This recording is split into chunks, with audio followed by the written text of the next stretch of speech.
Se enmarca en el ciclo de Asturias y la migración a América que este año ha organizado Tribuna Ciudadana para analizar este importante movimiento migratorio que comenzó con intensidad a mediados del siglo XIX y continuó hasta bien avanzado el siglo XX, y que fue cifrado en 250.000 de personas en los estudios publicados por los economistas don Germán Ojeda y don José Luis San Miguel. Dentro de este ciclo ya han tenido lugar algunas actividades, como la conferencia del empresario mexicano Tomás Álvarez Aja, la visita al archivo de indianos organizada por su director Santiago Romero, la conferencia de la arquitecta Marta Llavona sobre arquitectura indiana, la conferencia concierto sobre música académica asturiana en Hispanoamérica, impartida por el profesor de musicología Julio Gas, junto a una soprano y acompañados por un cuarteto de cuerdas que tuvo lugar en el auditorio el pasado lunes, y la proyección de imágenes de la migración en Cuba en la sede de Tribuna este pasado miércoles. El próximo miércoles, el día 5, tendremos aquí en el Club de Prensa de la Nueva España al doctor Enrique Iglesias García, nacido en el Franco, cuyos padres emigraron a Uruguay cuando tenía 4 años y que fue Premio Príncipe de Asturias de Cooperación Internacional, ministro de Asuntos Exteriores de Uruguay, presidente del Banco Iberoamericano de Desarrollo y muchísimos otros cargos que están, lógicamente, invitados a esta... Sí, vale, invitados a esta conferencia. Bueno, pues dentro de este ciclo, el profesor don Álvaro Ruiz de la Peña hablará hoy sobre literatura y la emigración. Álvaro es una persona bien conocida en todo el ámbito cultural asturiano, no solo por sus publicaciones literarias y universitarias, sino sobre distintos temas deportivos, siendo el ciclismo y el fútbol dos de sus grandes aficiones. Álvaro es doctor en Filología Románica, profesor titular de Literatura Española de la Universidad de Oviedo. Fue Premio Juan Uría en 1983, miembro de número de la Sociedad Española del siglo XVIII, director del Instituto Feijóo de Estudios del siglo XVIII desde 2007 al 2015, director de cursos de verano de la Universidad de Oviedo durante 16 años y autor de libros como La introducción a la literatura asturiana, publicado en 1981 con magníficas ilustraciones de Jaime Herrero, en 1982 Periodismo e Ilustración Emanuel Rubín de Celis, 1990 La narrativa en Asturias, otro libro de Marrajes, en el 91 edición de La Edad Perdida por la editorial Espasacalpe,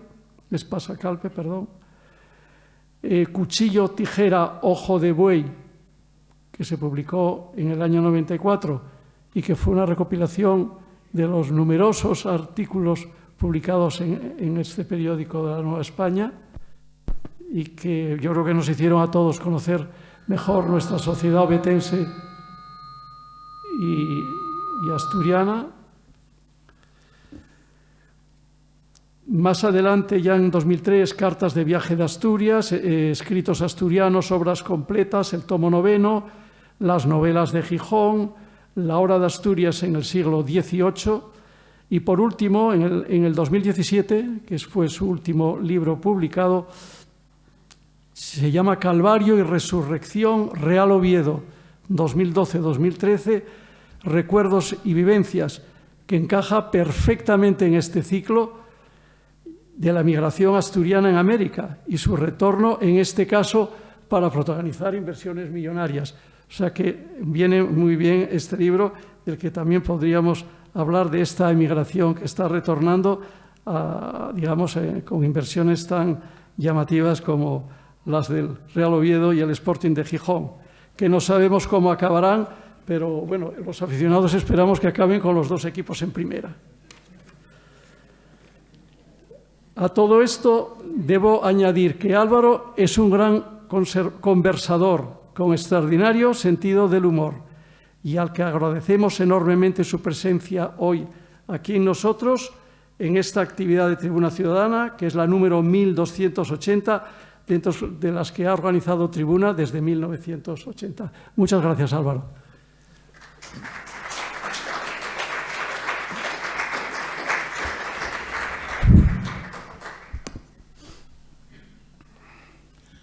Bueno, buenas tardes a todos.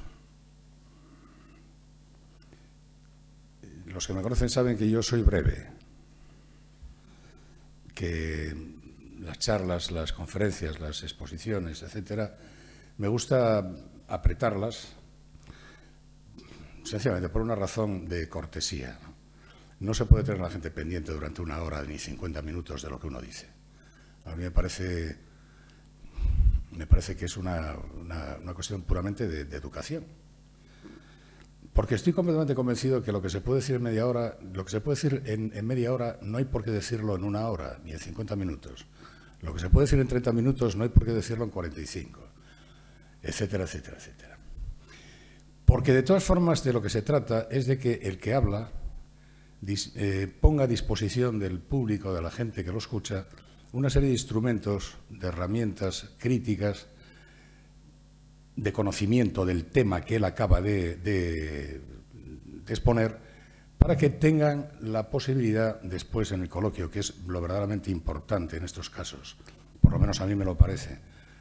En el coloquio pueden hacer preguntas que sean preguntas coherentes, preguntas ajustadas y preguntas que interinfluyan tanto en el orador como en el público. Y yo creo que es la única forma de avanzar juntos, ¿no? Yo no vengo aquí a alargar un coñazo impenitente, a que la gente lo escuche y que después se vaya a su casa y aquí no hubo nada, fue si no hubo nada. Así que, por tanto, advierto que lo que voy a decir va a durar más o menos 30 minutos o 35 minutos, esperando que después la gente tenga esos instrumentos de análisis para poder conversar y reflexionar sobre lo que se ha dicho aquí. Bien, dicho eso, yo tengo aquí una lista. Antes decía Quique que los indianos, la figura del indiano, sobre todo, es una figura que se centra cronológicamente en los siglos XIX y XX. Un compañero mío de trabajo del Instituto Fijo de Estudios del siglo XVIII ha hecho un trabajo magnífico, Viajeros asturianos a India, siglo XVIII, con antecedentes en el siglo XVI y el siglo XVII. Y el trabajo es un trabajo verdaderamente fascinante, ¿no? Porque habla del nombre del individuo que emigra, el año, el origen, concejo, destino y la tipología. La tipología puede ser, pues, qué tipo de dedicación, a qué se iba a dedicar él allí, o qué habilidades tenía él para después en América poder ser contratado por alguien o ganarse la vida allí. La lista del siglo XVIII es tremenda, y sobre todo hay una cosa que llama la atención, nada más ver la lista, que es que Oviedo, Gijón, las grandes villas asturianas en el siglo XVIII, que son grandes villas, bueno, Gijón era una villa, tenía 4.000 y pico habitantes o 5.000, Oviedo algo más, pero muy poco más. Son muy pocos los emigrantes de Oviedo, Gijón y Avilés que emigran a Indias. Fundamentalmente los que emigran son gente que pertenece a los concejos asturianos de las Salas, del interior, de la costa, etcétera, etcétera. Y es también interesante porque vemos los destinos, ¿no?, a dónde va esa gente. Con lo cual se puede deducir, y de hecho es así, cuando uno está un poco atento a la realidad de la migración asturiana en América, se da cuenta que, por ejemplo, el oriente de Asturias emigra fundamentalmente a Cuba, México y Venezuela, ¿no? En la zona del occidente, los lugares de migración más importantes son Uruguay, Chile, Argentina. De hecho, yo conozco muchísima gente todavía hoy, descendientes de migrantes a Uruguay, en la zona de Figueras, en la zona de Tapia, en la zona de Navia, también Puerto Rico. Eran zonas de recepción de migración asturiana fundamentales. Pero esto viene ya de antes, esto ya viene del 16 y del 17. Lo que pasa es que en el 18 ya empieza a haber emigraciones masivas. Pero no será hasta en el siglo XIX cuando los emigrantes, muy avanzado ya al siglo XIX, a finales del siglo XIX, cuando los emigrantes ya van con una carta en el bolsillo, es decir, cuando ya no van a la aventura, ya no son aquellos vespucios, como se dice en la literatura asturiana, fundamentalmente en Clarín y en Palacio de Valdés, que iban a ver qué pasaba allí, a ganarse la vida, muchos de ellos caían en una derrota absoluta, otros volvían, los menos volvían, y bueno, pues es en el 19 cuando efectivamente empieza a regularizarse, es decir, los emigrantes que van con algo ya, van con algo porque ya tienen familiares allí, que han puesto el pie allí y han hecho negocios con la madera, con la chatarra, con cantidad de cosas, con los abarrotes, etcétera, y entonces todo eso ya en el siglo XX va a ir deslizándose hacia otro tipo de cualificación muy superior a la que tienen aquellos emigrantes del siglo XIX. Bueno, es un tema interesantísimo, es un tema muy interesante y lo que se establece aquí, lo que yo intento establecer, son las tipologías de esos emigrantes, de esos indianos o americanos también, a través de la mirada de escritores asturianos del siglo XIX, fundamentalmente Clarín y Palacio Valdés, y escritores asturianos de entreguerras, de la época de entre 1915 y 1930 aproximadamente. Bien, ese arquetipo del emigrante, del indiano, queda perfectamente codificado a partir de la literatura asturiana del siglo XIX, de las novelas, fundamentalmente, repito, de Clarín y de Palacio Valdés. Pero el arquetipo se rompe a veces. Y, por ejemplo, en un poema de Celso Amieva, que es uno de los grandes poetas asturianos, conocido por Alfonso Toribio seguramente bastante, Celso Amieva tiene un retrato del indiano que os voy a leer porque tiene poco que ver con los indianos que después aparecen en las novelas de Palacio Valdés y Clarín.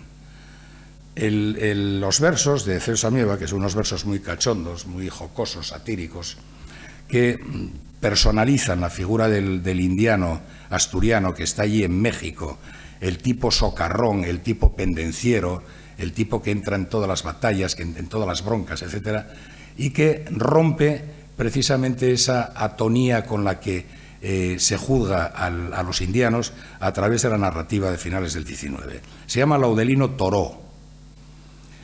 Yo soy Laudelino Toró, indiano de Maleta al Agua, hijo adoptivo de Chihuahua y el más famoso hijo de Po. A falta de tequila y pulque, bebo hoy morapio de los Peso. Ni tengo un real ni tengo un peso, vergüenza no hay quien me la inculque. Hice negocio en Coatzacoalch, siendo mancebo de abarrotes. Me vi en Belén tras los barrotes por una historia de desfalcos. Hay mucho ripio en los versos, ¿eh? En Irapuato fui peón y en disputa con Balasera, ya mero fui y troné a cualquiera al gran tinado del patrón.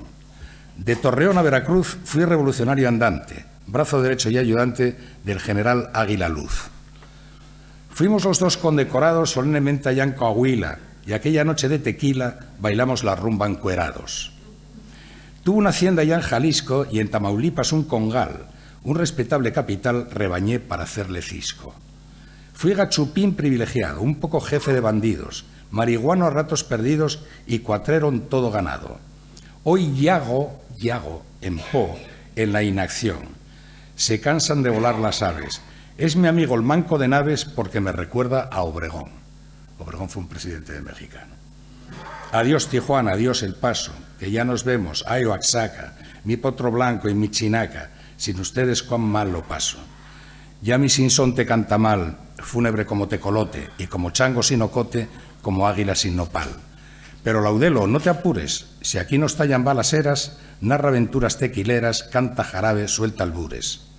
Al oyente le cae la baba con el fuego que tu alma puebla, al contar tus casos de Puebla, tus peripecias de Orizaba. Yo en alto llevo mi penacho de bolas y de vaciladas, de capulines y enchiladas, y músicas de Tata Nacho. Héroe en Pachuca y en Tampico, mía aquí es toda Cuernavaca.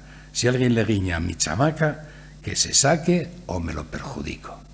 Esta es la visión del indiano, una visión jocosa, sarcástica, de Celso Amieva, de esos indianos con el que él desde luego trató en México en los años ya 40 o por ahí. En 1794, en la Carta sobre la Agricultura, inserta en las Cartas de Viaje de Asturias, escribía Jovellanos lo siguiente: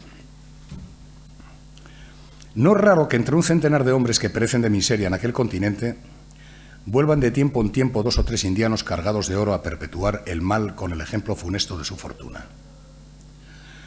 Todo el mundo los admira y los observa. Su vajilla, sus alhajas, sus dádivas a los templos, sus socorros y regalos a la parentela, su ostentación y el crédito de su opulencia, siempre aumentado y difundido por la opinión, hasta los últimos rincones, ofrecen en este país laborioso y sencillo un espectáculo que deslumbra y cuya triste influencia no puede esconderse a la reflexión del patriotismo.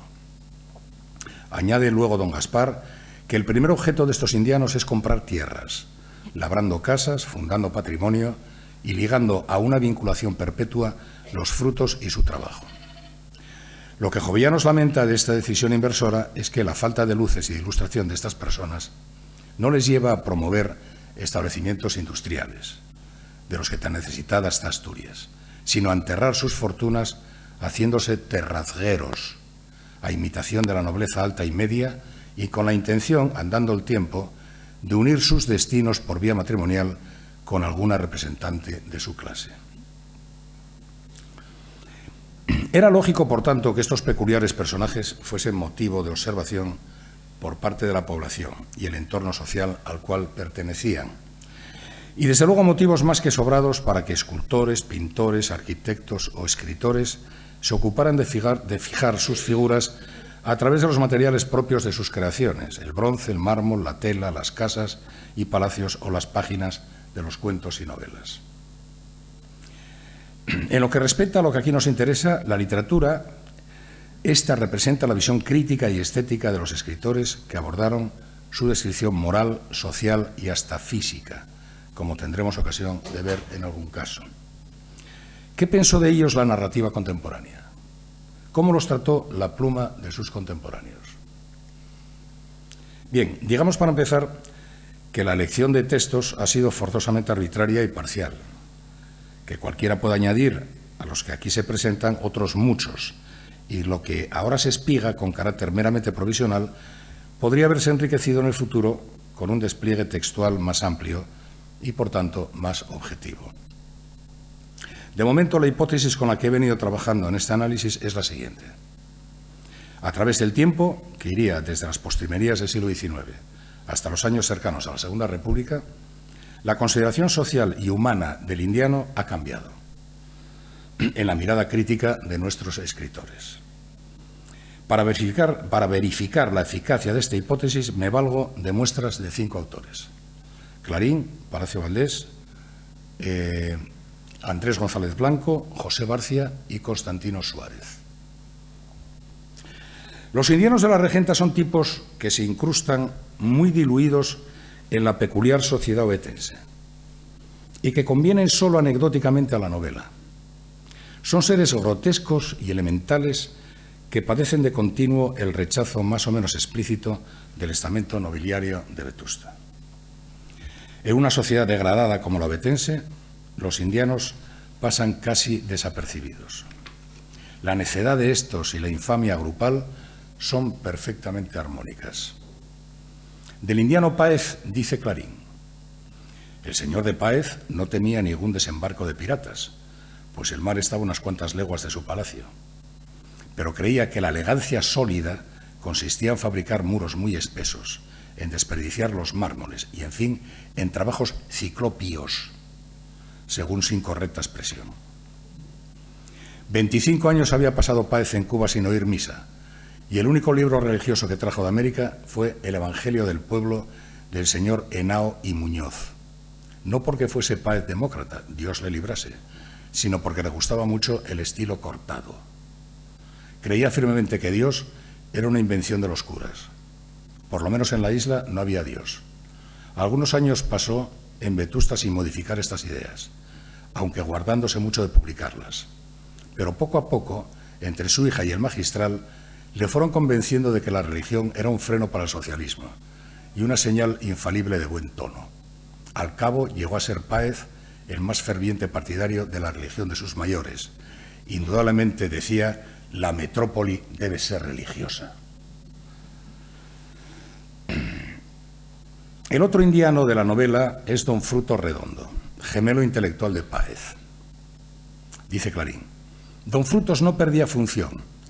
A este le gustaba el verso y tente tieso, decía. y se declaraba a sí mismo, con la autoridad de sus millones de pesos, inteligente de primera fuerza, en achaque de comedias y dramas. «No veo la tostada», decía don Frutos, que había aprendido esta frase poco culta y poco inteligible en los artículos de fondo de un periódico serio. «No veo la tostada», decía de cualquier comedia en que o había lección moral o por lo menos no la había al alcance de Redondo, y en no viendo en la tostada condenaba al autor y hasta decía que defraudaba a los espectadores haciéndoles perder un tiempo precioso. De todas partes quería sacar provecho don Frutos y decía, por ejemplo, que Manrique se enamora de Leonor y que el conde también se enamora y se la disputan hasta que ella y el perdulario del poeta, amén de la gitana, se van al otro barrio. ¿Y qué? ¿Qué enseña eso? ¿Qué vamos aprendiendo? ¿Qué voy ganando yo con esto? Los indianos viven con la obsesión de unir sus fortunas a las de la nobleza vetustense a través del matrimonio.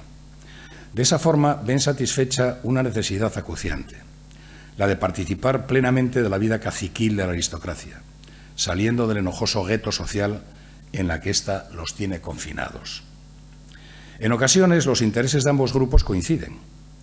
Los nobles, cita Clarín, los nobles ricos buscaban a las aristócratas ricas, sus iguales. Los nobles pobres buscaban su acomodo en la parte nueva de Vetusta, en la colonia india, como llamaban al barrio que de los americanos los aristócratas. La colonia india, sabéis que estaba en toda la zona esta de Campomanes, ¿no? Ahí tenían residencia varios indianos, ¿no? Hasta hace bien poco todavía se conservó el último de los edificios que da paso al jardín de la Rodriga, del conde de Agüera. Un indiano plebeyo, un vespucio, como también los apellidaban, pagaba caro el placer de verse suegro de un título o de un caballero linajudo, por lo menos. De 1884, año en que se publica La Regenta, es también el idilio de un enfermo de Palacio Valdés. Si Clarín observa a los indianos con desdén y hasta con cierto desprecio, el mismo con el que regala a las clases ociosas vetustenses, Palacios va más lejos. Descendiente de terratenientes por parte de madre, su vinculación a la nobleza media rural determina el carácter conservador que la acompañará siempre y que tiñe fuertemente sus novelas a partir de los años 90. Así son los americanos de don Armando. Cito: «La idea que Andrés se había formado por rumores y conjeturas, más que por experiencia, del meloso don Jaime era la adecuada. El entendimiento escaso, la conciencia turbia, los apetitos despiertos, la condición mansa y peligrosa como la del agua detenida.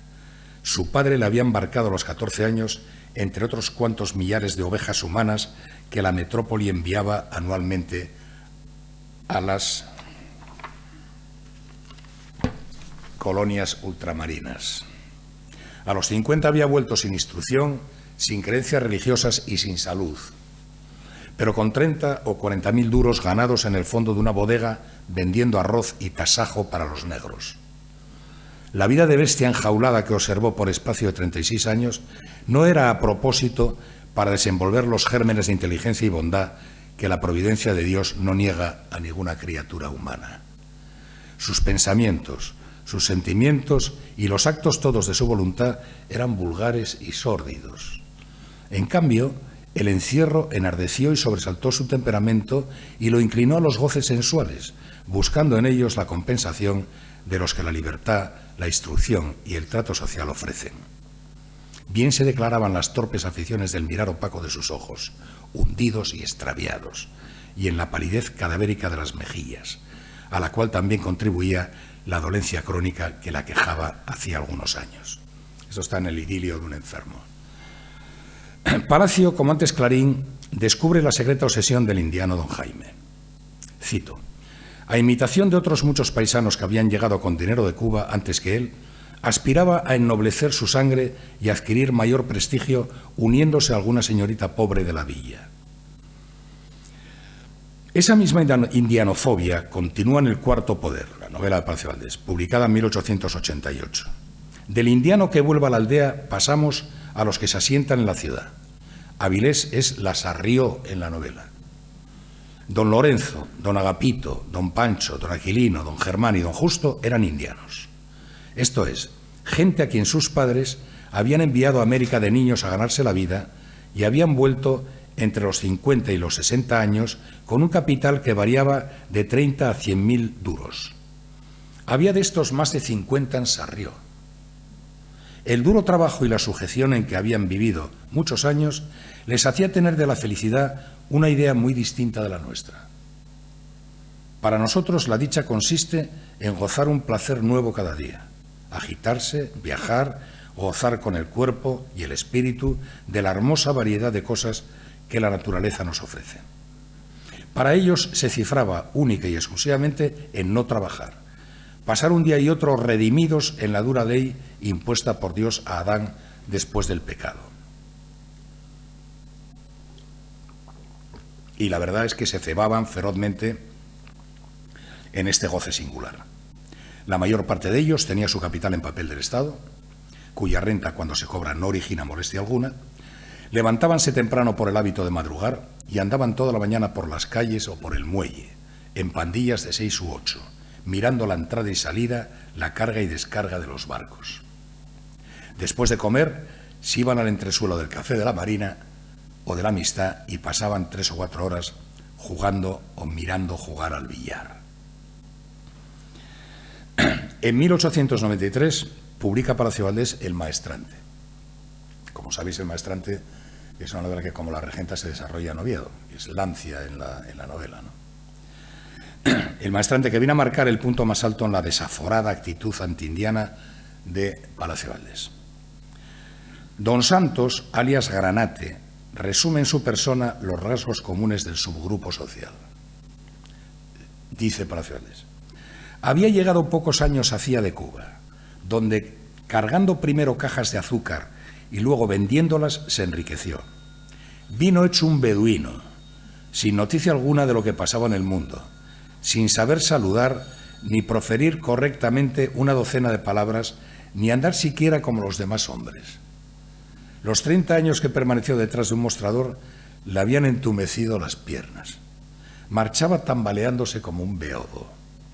El color subido de sus mejillas era tan característico que en Lancia, donde pocas personas escapaban sin apodo, le designaron al poco tiempo de llegar con el de Granate. En medio de su miseria, le gustaba dar en rostro con las riquezas que poseía. Edificó una casa suntuosísima, trajo mármol de Carrara, decoradores de Barcelona, muebles de París, etc. Y sin embargo, a pesar de las sumas cuantiosas que en ella gastó, al saldar la cuenta del clavero, se empeñaba en que descontase del peso el papel y las cuerdas en que venían envueltas las puntas de París. Granate, o Don Santos, es el bufón de la ciudad. No hay un solo rasgo positivo que haga su figura menos brutal. Si en Clarín se puede atisbar una cierta compasión por estos tipos humanos, en Palacio el tratamiento es inmisericorde y radical. Veamos una última muestra. La faz rubicunda de Granate resplandecía como la de un dios, seguro de su omnipotencia. Con las manazas anchas y cortas apoyadas sobre las rodillas, el cuerpo doblado hacia adelante y la cabeza levantada hasta donde le permitía la grosura del cerviguillo, sonreía beatamente, enseñando una fila de dientes grandes y amarillos. Propúsose como siempre ser espiritual y dijo: ¿ha visto usted qué ventrisca corre? Que Clarín no sentía un rechazo tan visceral por los indianos lo demuestra su cuento Boroña, de 1896. En su desarrollo son los familiares del que retorna, Pepe Francisca, los que representan la sordidez y avaricia patrimoniales del emigrante. Gradualmente intenso, un aliento de ternura va envolviendo la soledad del protagonista, hasta llegar al límite final en el lecho de muerte.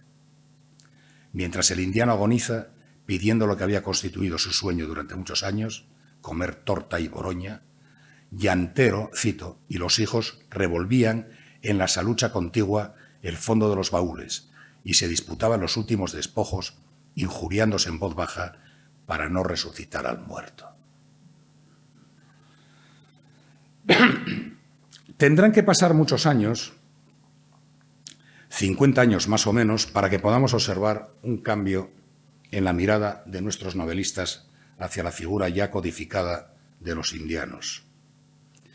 Durante todo ese tiempo, la nobleza media y alta asturiana ha perdido gran parte de su carácter conductor ante el empuje de las nuevas organizaciones sociales de finales de siglo y el ascenso de un empresariado foráneo que ha capitalizado las primeras olas de la industrialización en el Principado. La vieja aristocracia terratera ha ido cediendo la iniciativa económica a la burguesía creadora de riqueza y el prestigio social ha cambiado de manos. Por otra parte, las nuevas generaciones de migrantes han podido encontrarse en América con puestos de trabajo mejor cualificados que los que han ocupado sus predecesores. Han tenido acceso a la cultura, a determinados títulos medios, asegurándose al retornar periódica o definitivamente a la tierra madre un reconocimiento social del que antes carecían sus mayores. Son indianos influidos por los gobiernos liberales de marcada impronta masónica en muchos casos que conducen la política hispanoamericana. En Cuba, por ejemplo, los gobiernos de Máximo Gómez o de Gerardo Machado, en México, Francisco Madero o Venustiano Carranza, por citar dos países significativamente receptores de inmigración asturiana. Estos nuevos indianos ya no son patanes enriquecidos sin objetivos inmediatos. Son hombres de negocios que quieren mejorar la vida de sus pequeñas comunidades rurales, costeando obras de infraestructura, erigiendo escuelas, levantando los planos de nuevos cementerios, restaurando iglesias y lugares de devoción popular, etcétera, etcétera. Y aquí permitidme que haga un pequeño alto, porque yo tengo, desde hace tiempo, en mis paseos, por ahí en bicicleta, por el concejo de Llanes y de Ribadedeva, en toda la zona del Oriente, yo soy un visitador asiduo de los cementerios, ¿no? Me gustan mucho los cementerios. Recomiendo sobre esto un artículo absolutamente fascinante y espléndido de Francisco Quirós Linares, que se llama El jardín umbrío, que es los cementerios españoles, ¿no? Habla de varios cementerios, cómo en los cementerios se reproduce las clases sociales, se reproducen en los cementerios, la tipología, la distinta tipología de los cementerios, en fin, es un artículo verdaderamente delicioso, ¿no? Bueno, pues yo en el concejo de Llanes he visto en cantidad de cementerios, por lo menos 7 o 8, en el frontis de la puerta del cementerio, unos versos. A veces es una cuarteta o un pareado o tal, que siempre se refieren a la caducidad de la vida, al carpe diem, a la finitud, etcétera, ¿no? Por ejemplo, ese templo de la verdad es el que miras, no desoigas la voz con que te advierte que todo es ilusión menos la muerte, ¿eh? Este tipo de leyendas que aparecen en los frontis de las puertas de los cementerios, en el concejo de Llanes hay muchos. Hay uno en Palacio Sardisana, hay otro en Pendueles. El de Pendueles es muy guapo, no me acuerdo ahora muy bien. Hay otro en Naves. Bueno, en muchísimos cementerios hay 2 o 3 versos o un pareado o una cuarteta, etcétera, y yo estoy completamente convencido de que estos versos son sugeridos por los que donaron el dinero, la ampliación de terrenos para la ampliación de estos campos santos, ¿no? Estos cementerios. Y la mayor parte de estos versos proceden de poetas del modernismo hispanoamericano. Santos Chocano, Amado Nervo, Eduardo Valencia. Pero bueno, es una investigación que algún día acabaré, si es que, no sé, ya veremos a ver. Pero es realmente interesante ver cómo estos individuos, estos benefactores de la ruralidad, del oriente de Asturias, que es la zona que yo conozco bien, ¿no? Cómo traen, aparte de las mejoras, dejan su impronta de una cierta cultura literaria y permanecen escritas esas leyendas en los cementerios, y hay cosas verdaderamente preciosas, ¿no? Verdaderamente preciosas. Yo hace poco estuve en Echalar, en el País Vasco Navarro, y ahí también son muy aficionados a poner leyendas de estas en los frontispicios de las puertas de entrada por ejemplo, pero muchas de ellas son en latín. Omnes vulnerant, ultima necat. Todas matan, todas hieren, la última mata. Omnes vulnerant, ultima necat. Baroja tiene algún artículo sobre esto y es verdaderamente interesante. Es un tema, la lira fúnebre es un tema que se ha trabajado muy poco por parte de la crítica poética, ¿no? Pero bueno, considerando que debe ser un tema menor o algo así. A mí no me parece un tema menor. Y en el caso de Llanes, la vinculación de los indianos con ese tipo de obras y tal, creo que merecería la pena seguir por ahí y saber exactamente, porque hay muchos textos que yo no soy capaz de adivinar de quién son, ¿no? Claro. Serán de poetas de segunda línea o de segunda fila hispanoamericanos, ¿no? Pero bueno, por lo menos Amado Nervo está presente en alguno de ellos y también Santos Chocano.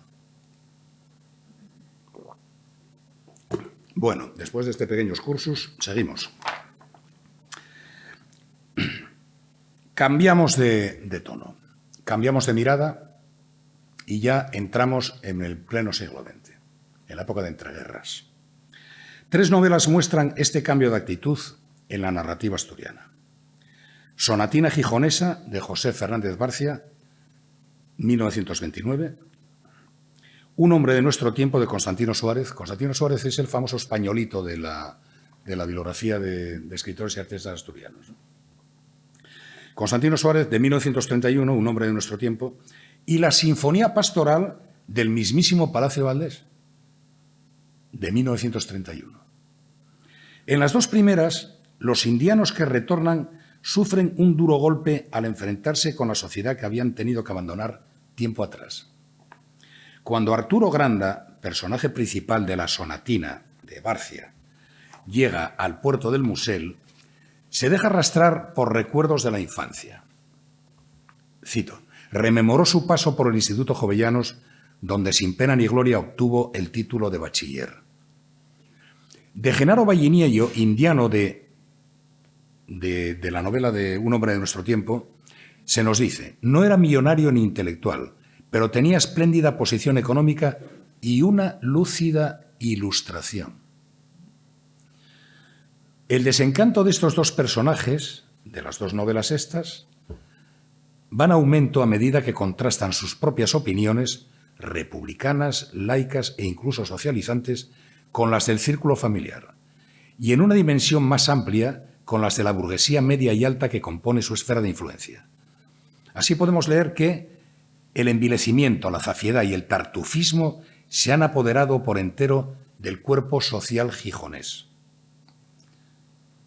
o que una mera observación de los espíritus le dejó bastante descontento, jóvenes sin los bríos mentales propios de la juventud, conceptos envejecidos sobre muchas cuestiones concretas y abstractas, raciocinios de desenvolvimiento rutinario, predilección por las medias tintas, las medias luces, las medias palabras, mentalidades apolíticas.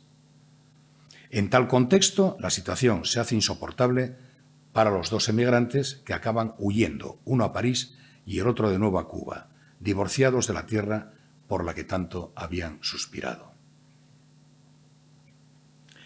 Antón Quirós es el indiano de Sinfonía Pastoral de Palacio Valdés. Hijo de campesinos pobres de la Viana, emigra muy joven a Cuba. Después de una vida de privaciones, logran un golpe de suerte reunir una pequeña fortuna, que va aumentando hasta adquirir un enorme capital. Cuando retorna a España se instala en Madrid, donde fue conocido y estimado de los hombres de negocios. El duque de Requena, don Nazario Izaguirre, el marqués de Manzanedo, todos los próceres de la banca le atendían y respetaban sus juicios. Sin instrucción, pero con talento natural, entró en relación con el mundo de la plutocracia y también con el de la aristocracia, que no es en España tan cerrado y soberbio como en otros países, señala Matiza Palacio Valdés, ¿no? Es evidente que este americano ya no es el que transitaba por las páginas de las novelas del primer Palacio Valdés. Podría decirse que la admisión del personaje Antón Quirós en el mundo de los valores consagrados por el novelista se ha efectuado de forma indirecta, es decir, no por su calidad humana intrínseca, sino por sus posibilidades como reproductor de ideología conservadora. Esa ingenua afirmación de la aristocracia como clase abierta y susceptible de movilidad social es por lo demás interesada y tardía. A Antón Quirós no se le exige siquiera ser buena persona, porque ahora la aristocracia lo necesita en sus filas y don Armando prefiere ver en él un aliado antes que un parvenu exótico y molesto.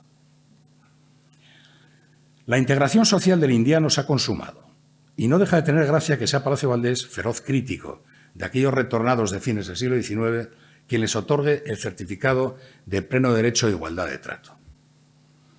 Hoy asistimos precisamente en Asturias a la entronización de capitales herederos de los acumulados por aquellos patéticos Vespucios. Hombres de empresa mexicanos aterrizan en Asturias para hacerse cargo de estructuras económico-deportivas a la deriva, inyectando solidez a esos proyectos. Con una pequeña diferencia. Los apellidos de estos nuevos americanos no tienen raíz asturiana. Pertenecen al mercado global de los negocios. No querría finalizar esta intervención, que ya se está alargando bastante, sin aludir a personajes femeninos indianos, ocultos siempre tras la sombra de sus allegados masculinos. Es el caso de mujeres en alguno de los cuentos del luanquín Andrés González Blanco.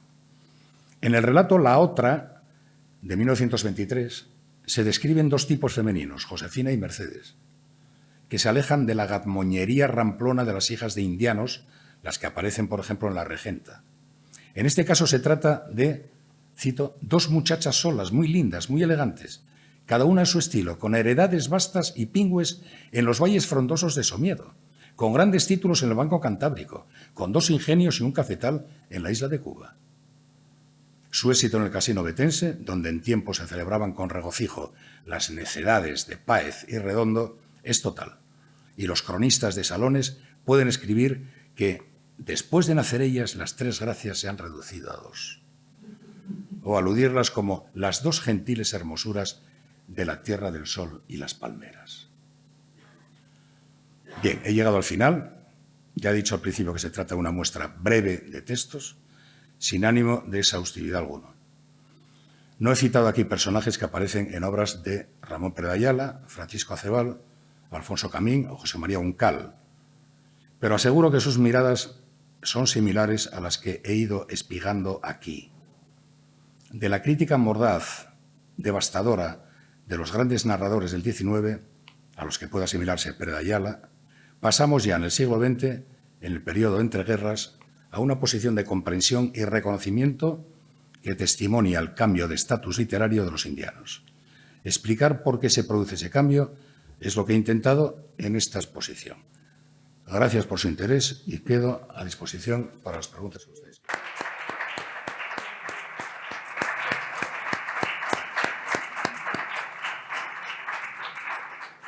Bueno, muchas gracias, Álvaro. Pasamos ahora al coloquio y bueno, el coloquio es libre para preguntar un poco lo que quiera la persona interesada. Venga, Celso. Bueno, vamos formando la cola, venga, por no ralentizarlo demasiado. Sí.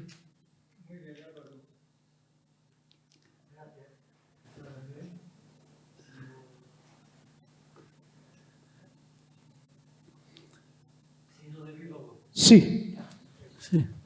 Muy bien, Álvaro, muchísimas gracias. He aprendido mucho. Entre otras cosas, fíjate, la Sinfonía Pastoral que hablas de Palacio Valdés da nombre años más tarde a la Sinfonía Pastoral de André Gide, que fue premio Nobel en Francia. Me aporta algo y volveré de nuevo para leer a este hombre, a Palacio Valdés, pero desde luego muy diferente a la Sinfonía Pastoral de André Gide. Yeah. Muy diferente. Y otra cosa que me llama la atención es que no hayas dedicado un poco más de tiempo a alguien que siempre estuvo por mi casa. Es Alfonso Camín. Alfonso Camín fue más poeta que novelista, bien es verdad, pero desde niño había una novela en casa que se llamaba El Valle Rebelde, El Valle Negro, perdón, El Valle Negro. El Valle Negro porque mi abuelo, Manolón el Gallego, coincidió con Alfonso Camín en la cárcel. Yo ya no sé si fue en Las Adoratrices cuando el 34 o fue en el 36. Ya me dirás, a lo mejor lo sabes, no lo sé. No lo sabes.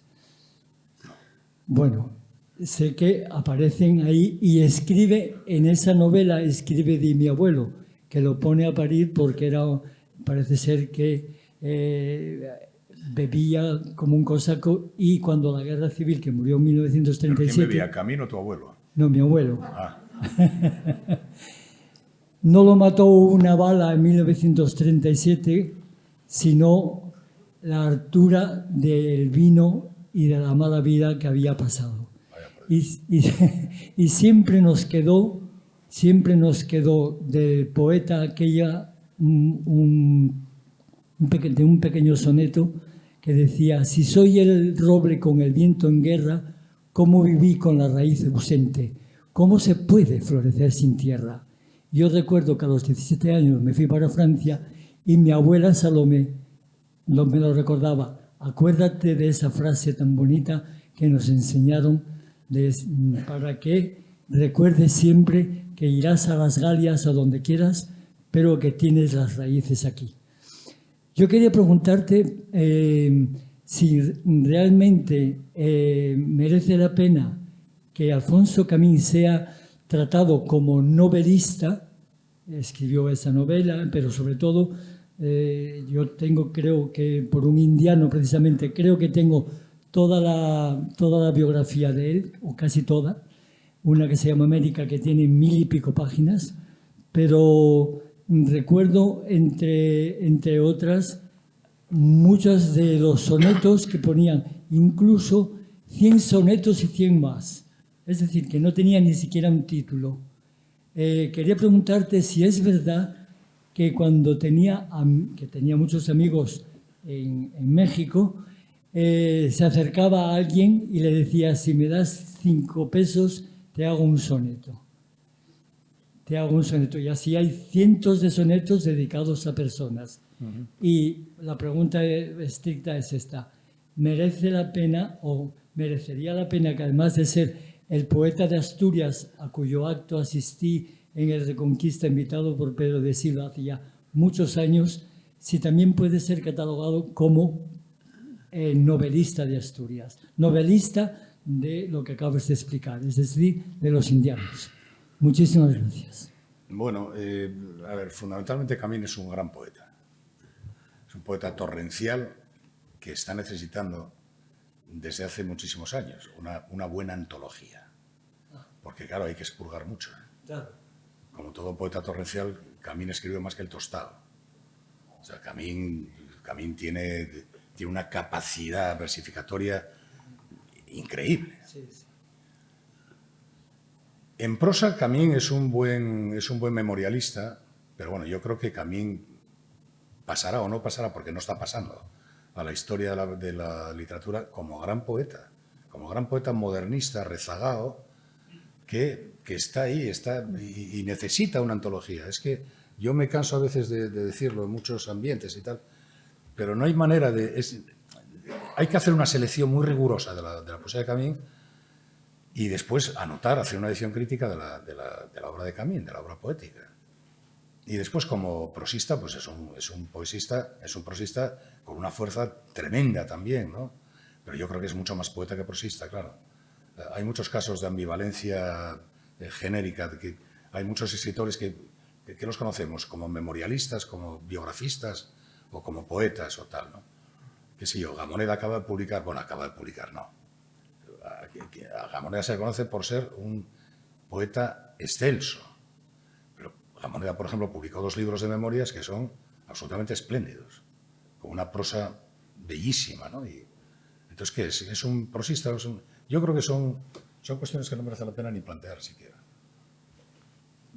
Son grandes poetas que también se mueven bien porque son grandes escritores en el terreno prosístico y nada más.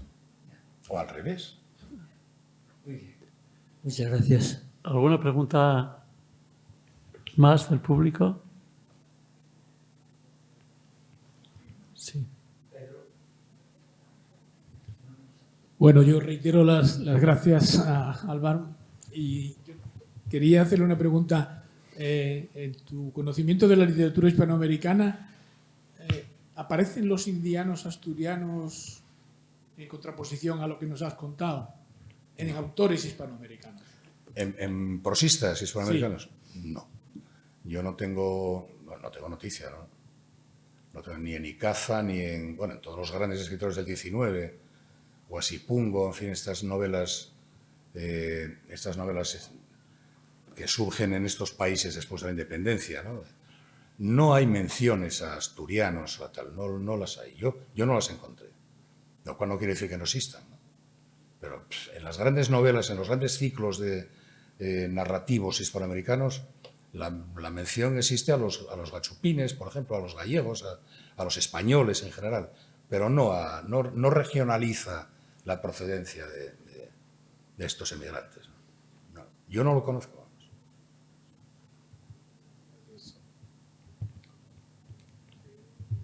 ¿Más preguntas?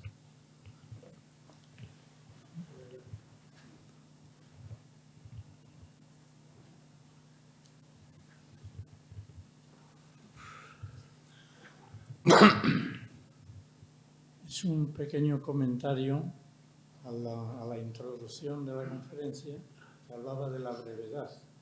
La brevedad a mí me parece esencial en todo y peco de lo contrario. Por eso recuerdo leer, me parece que a Miguel de Unamuno, que decía: mira, amigo, cuando libres al mundo tu pensamiento, cuida que sea, ante todo, denso, denso. Mira que es largo el camino y corto, muy corto el tiempo. Dinos en pocas palabras y sin salir del sendero lo más que decir se pueda. Denso, denso. Ya. Bien, muchas gracias. Sí. Muy bien, muy bien. Muy bien. Sí. Fantástico. ¿Alguna pregunta más? Yo sí quería hacerte... bueno, ¿quién? Pepe Feita. Feita. Es un poco indiano también. Sí, de esa zona hay mucho.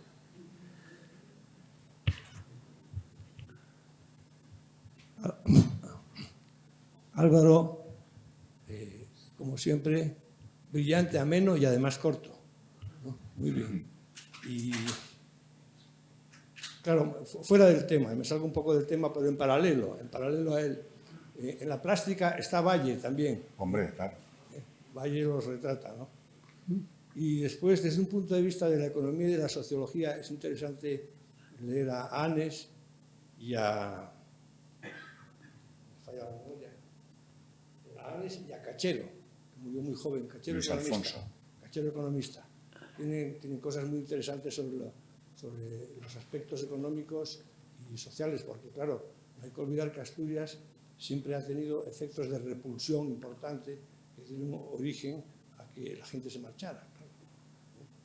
Y precisamente el periodo más denso de migración, creo yo, basándome en estos dos autores, es finales del 19 y principios del 20, que es cuando se produce la transición, término muy de moda ahora, la transición entre las ferrerías del Valle del Navia y de Leo a la siderurgia moderna, Mieres, Gijón, Trubia.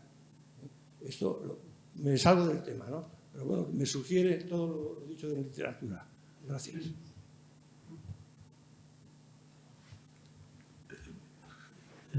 ¿La pregunta cuál era? Eran sugerencias. Sugerencias para enlazar y darle, hacer más compacto el tema, aún si cabe, que bueno, ha sido compacto, ameno, inteligente y corto. Gracias, Pepe, gracias. Paloma.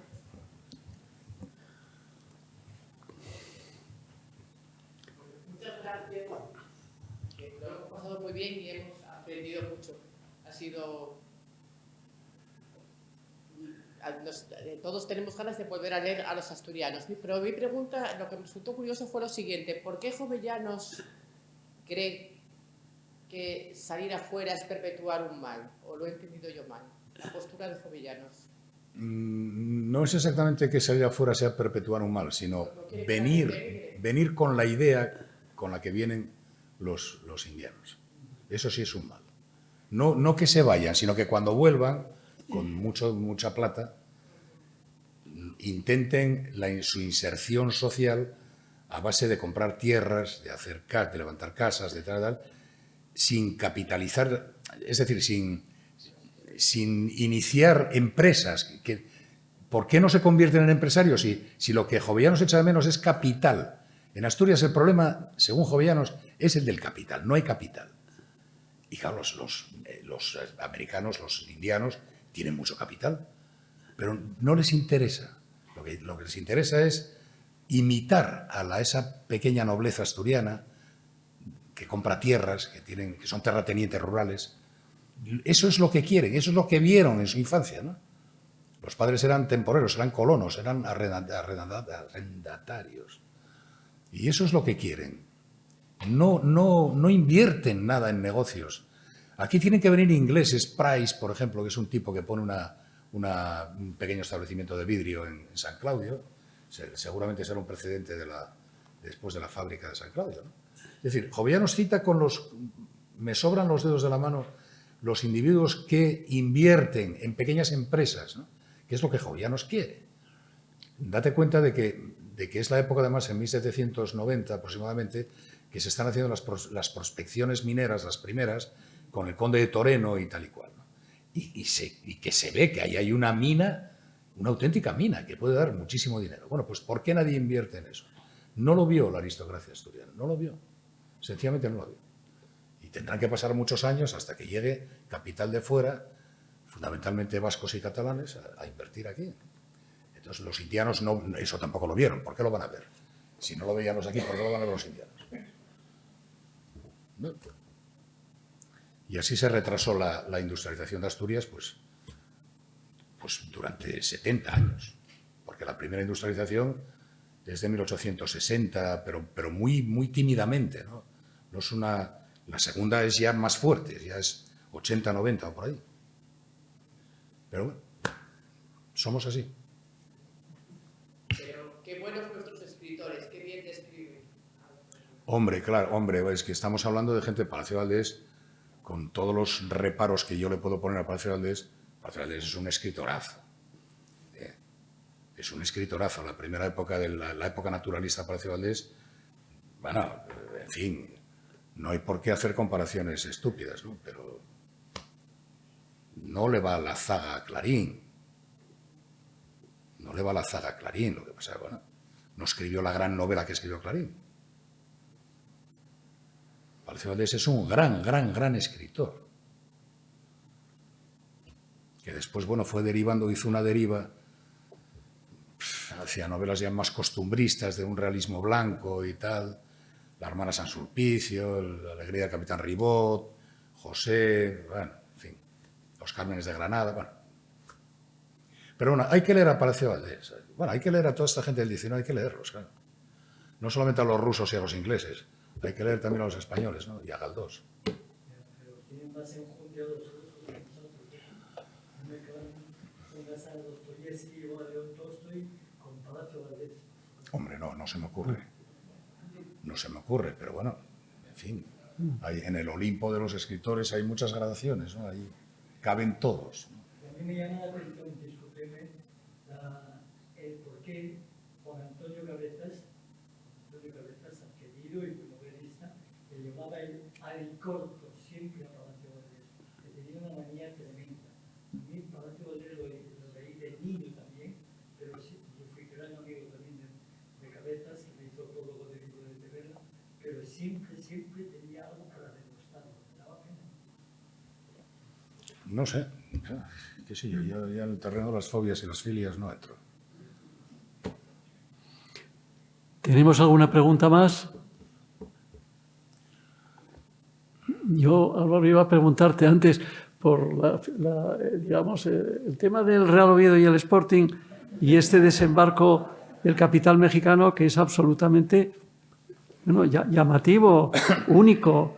No veo en ningún lado, además En ningún lado, por supuesto, no solo en España, sino en Europa. ¿Qué está pasando? ¿Por qué esta afición de pronto al fútbol que estamos descubriendo que tenía cierto capital mexicano y que desembarcan en Asturias? ¿Hay algo que se nos escape No sé, o algo que... No sé. A mí se me escapa todo. Yo lo único que te puedo confesar es por qué escribí yo ese libro y cómo fue la historia de ese libro, que es una historia casi policíaca. Yo cuando me jubilé dije, bueno, voy a romper con todo y voy a hacer algo que me divierta, que me entretenga y que no me exija estar de archivo en archivo, de tal. Y él me dijo, bueno, y Toni Fidalgo, que entonces había sido presidente del Oviedo, Toni Fidalgo, en el 13, ¿no? Me dijo, oye, una cosa, coño, porque había sido alumno mío en Avilés, Toni Fidalgo. Me dijo, coño, Álvaro y tal, ¿por qué no hacemos una cosa sobre la época esta tan triste de los problemas de la desaparición, aquello que Gavino intentó hacer con el Club Astur y tal y cual? Y dije, no, mira, ¿qué coño voy a hacer? Dije, no, mira, que te doy documentación, yo tengo de todo, tengo tal. Yo te lo doy todo y tal, y tú lo haces. Pero bueno, ¿para qué? Dijo, no, hombre, no, coño, porque es que es un acto de justicia, tal, no sé qué, hay que reivindicar. Bueno, total, me metí en aquel berenjenal y estuve 2 meses tecleando y tal, y salió aquello. Bueno, aquello salió de tal manera que la directiva del Oviedo se sintió completamente aludida. Porque claro, yo pegaba palos a diestro y siniestro con toda la razón del mundo porque estaba todo documentado. A Toni Fidalgo le hicieron la cama, aquello fue un desastre total, y ahí hay personajes que son impresentables completamente, ¿no?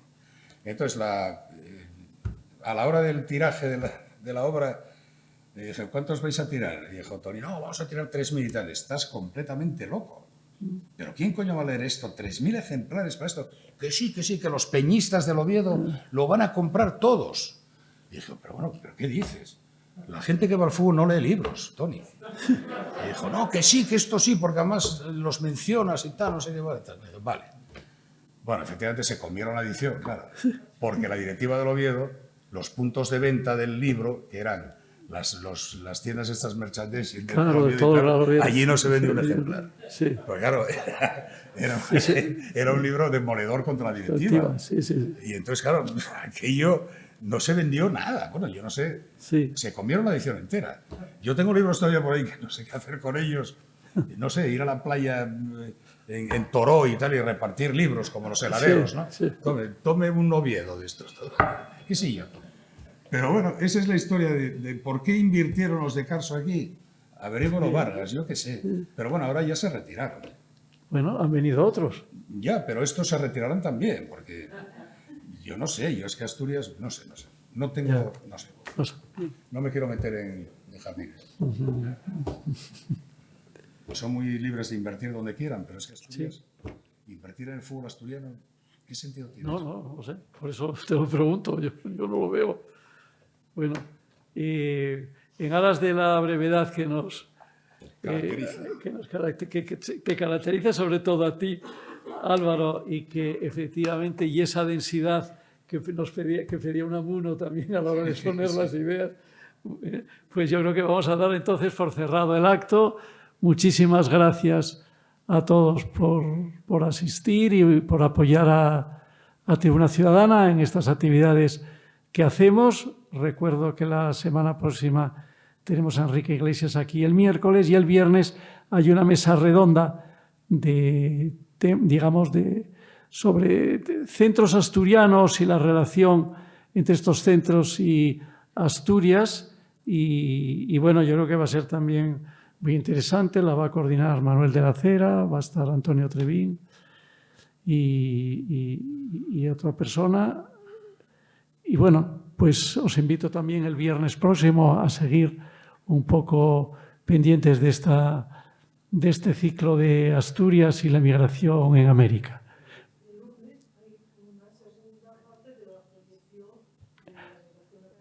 Me recuerda, Carmen, tiene razón, que tuvimos una proyección en Tribuna, en la sede de Tribuna, sobre temas de embarcaciones, digamos, hacia Cuba en particular, y hay una segunda proyección este lunes próximo, en la sede de Tribuna a las 7:30 de la tarde, al que están todos invitados.